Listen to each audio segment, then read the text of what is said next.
She's accused of breaking probation, threatening her own mother, and now facing jail. But what she admits next shocks the entire courtroom. The petition alleges that you have failed to report to your probation officer as required, failed to pay fines and costs, failed to abstain from the use of alcohol or drugs, and failed to test on demand, failed to participate in a treatment program as directed by the probation department, and fail in no assaultive or threatening behavior. He filed that in January. A PV arraignment was set for February 11th. I couldn't figure out what happened to that one. It was reset for arraignment today. Miss Mullins had work that she said she could not miss, so we obliged her and had it rescheduled, Your Honor. I couldn't figure it out. That's one of the reasons I was trying to get in the file to figure out how this went as it did. Anyway, he's recommending that we revoke your probation. He is tempted to simply order 90 days of jail, but he felt the original sentence deferred 10 days. So he's recommending that I give you 10 days in jail. This is an allegation that you violated your probation. You do have a right to have a hearing. At that hearing, they would have to establish beyond a preponderance that you violated your probation. You would have the right to have an attorney there to represent you. Original attorney, Lori Hines, has retired since this matter began, but we could appoint an attorney for you, and there's a high likelihood of jail. I have, in addition, your mother has requested a personal protection order to prohibit you from having contact with her. She provided me with dozens of pages of nasty texts and emails. She alleges that you're threatening her. And it all has to do with the fact that she has custody of your child. And I'm not sure where you actually live. I don't know whether you're working. I don't know whether we ever got a signed release from your treatment. And I don't know whether you're still using drugs or not, because we haven't had a test in quite some time. My recommendation, Ms. Mullins, is we get a lawyer to help you with this and set it for a hearing. Do you have any objection to that? A lot. All right. Well, do you object to me appointing a lawyer for you? No. All right. I wish Autumn were here, Daniel, because I'd like to do a test right now. If I gave you a drug test right now, what would it show? Marijuana. Well, you're not supposed to use marijuana as a condition of your probation. About a month ago. Say that again. From probably about a month ago. Are you still living at Church Street? Where are you working someplace? Where do you work? I've been working at Summit Polymers, Plant 18 for a month. We were never able to confirm any of that. Laura, would you open up the breakout room? I don't know if it matters, but I also have been blackmailed by my mother. Have been blackmailed? All right. Well, the whole problem with your mother has to do with the fact that she has your child. And she's emotionally and mentally abused me through the process. And she says the same thing to you. And we got some voice messages where you are. Videos. I have voice all right. messages. Well, Daniel has a message where you just cussed your mother up and down. That was 3 months ago. Yeah. It's time dated and stamped. It's also shown that since that time, she's let me have my son on the weekends. She contacted me after. Well, this isn't a custody or visitation case. No, but she's violating my probation over a lie. I never threatened her for when. Well, that's not all right.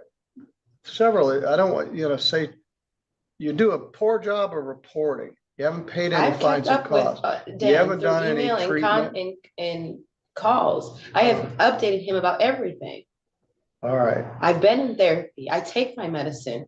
All right, well, we need to verify all this. I brought verifications. All Nobody's right, called well, me and asked me for I'm my gonna side put of the you in a story. breakout room here in a minute where you can talk to your probation officer and update some of this stuff. Well, we had a very lengthy conversation yesterday, and she's going to make sure she signs, because the problem is I can't confirm because she hasn't signed a release of information. So she said that her next appointment, she will make sure that she gets a release of information, but I've been kind of chasing that for a while. Well, that's a concern I've had right from the start. So maybe she is doing more of this. Well, and like I They did told her, transfer me to DBT therapy, so I have a whole new therapist that I had to be referred Who to. transferred you, Kalamazoo County or St. Joe County? Integrated Services, the ISK, because my therapy got more intense as my mom has harassed me through the process. How old is your child? He's 4 years old. He's being used as a weapon against me because she says I'm mentally ill, but I journal and document my side of everything. And she is using reactive abuse to only document my reactions to the things that she does to me. All right, well, I don't want you to get into that too much without having a lawyer here to But represent with you. my probation, I have been carless and homeless. I was going through a lot. Well, and I who lives told at Dan Church, that. who lives at Church Street? The only friend I have, that's the only person I have that helps me. Will you get the Kleenexes for her? All right, so that's someone that is right behind her on the chair. Sorry. So that was one concern, where you actually were. Where do you spend most of your time? I'm now there. I was living in my car for Right. 3 months. Who is that person at Church Street? She's the same woman that took me in when my parents kicked me out when I was 17. And she's willing to come to court to testify against everything that has happened too, because it's been a lot. All right, we're gonna set a PV hearing. I haven't decided what to do about this personal protection order. It's not right. So I haven't authorized it. It's a custody matter as much as She's it trying is. to make it about her when it's about my son, and she was just letting him come here every weekend. Well, who gave your mother custody of your I son? don't know.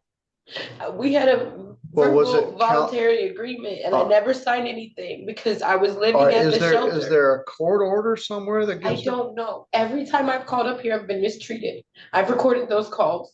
She tells me, police told me if I pick up my son, it's kidnapping. Well, But I have no I mean, you proof that my should know. rights Now, have here been is- signed off. I never went to court for a custody. I never did any of that, so I don't see how that's ever been legal. well, there's a temporary letter of guardianship. You've been appointed by the court, Kevin Kane, July 17th of 2025. So there is a temporary guardianship. And I'm supposed to have to petition to be reevaluated. I don't know what the status of your probate court is, but there is a guardianship ordered by Judge Kane. Do you have a lawyer in that case? I can't afford a lawyer for that. No, generally they would appoint a lawyer for I you. haven't been able to get through to any of that process. Every time Daniel, I do you call- know the answer to that stuff? Other than that, if there's been a temporary custody order, no, Your Honor, I do not. Working on it, it's somebody should put down now at once. I don't think we're gonna need it. Daniel talked to her at length yesterday. All right, thank you.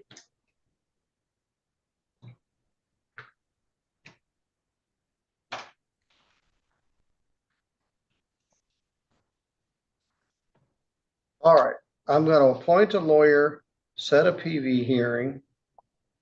I don't know about, this was last September, ordered by Judge Kane.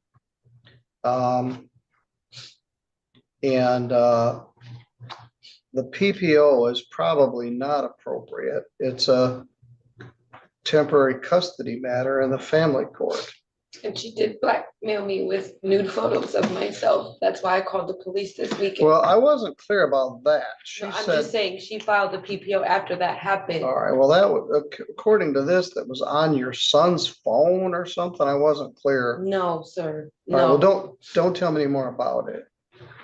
All right, so we've got a cell number also that ends in 8285. That's still accurate? Now, is there a court order that I'm not allowed to communicate with my son though? No, there's not. So She is she asked, allowed to block me and not let him see me and restrict my access? Because I haven't been able to get a clear answer on that, but the police who tell have you me, been asking the question of? the police, because she's called them on me every time I go there to try to Well, pick them you up. need to contact the family court in Three Rivers. And they told me that they didn't have a case for it. They have a case. It's got a file number. I'll give you, wait a minute, let me see.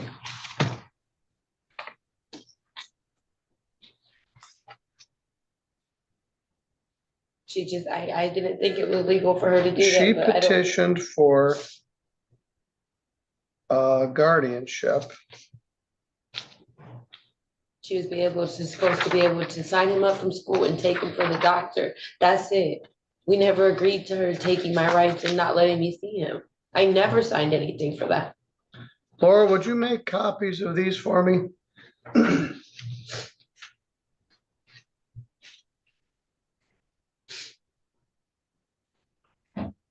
Looks like I got 2 copies. Nope. There was one on September 17th, a temporary letter of guardianship. And then on October 14th, they gave a permanent guardianship. Permanent. There must have been some sort of notice to you regarding that. I don't never think- got that. All right, well, I'm gonna give you copies of that paperwork. So my rights are terminated? No, they're not terminated. But she has a guardianship. And I don't know enough about it. It used to be right here in this building. We were all in the same building. But the family court now is in Three Rivers. I would recommend before you go back to Kalamazoo, you stop in Three Rivers and ask to look at that file and see what the status is. But there's a permanent order of guardianship according to PPO file from October of last year, signed by Judge Kane. And I don't have that file in front of me. All I have is the order. So as far as the PPO, excuse me, as far as the criminal case goes, the probation violation, your probation officer is recommending 10 days in jail and revoke the probation. You're obviously not real hot on that idea. So, yes. So I'm going to take you out to the court office. We'll appoint a lawyer for you in this case. In the guardianship case, I gave you the copies of the order from the family court. I'm not ordering that you do this, but my recommendation would be you stop in Three Rivers and tell the bailiffs you need to speak to show them this and say you'd like to see this file to know what your status is. But I don't think they could just do this ex parte, appoint your mother as guardian without any notice or input to you. And I can't tell what notice was given because I don't have the whole file. So regarding the regarding the probation violation, I show you pled not guilty. I'm going to set a probation violation hearing where the violations have to be proven. And I'm going to appoint a lawyer for you. So you go out to the counter with the court officer and I'll see you at the date that they give you. Thank you. All right, thank you. Both halves of the stainer here are here. Okay, So that's a consultation at 9:30. 9:30. Bring them in.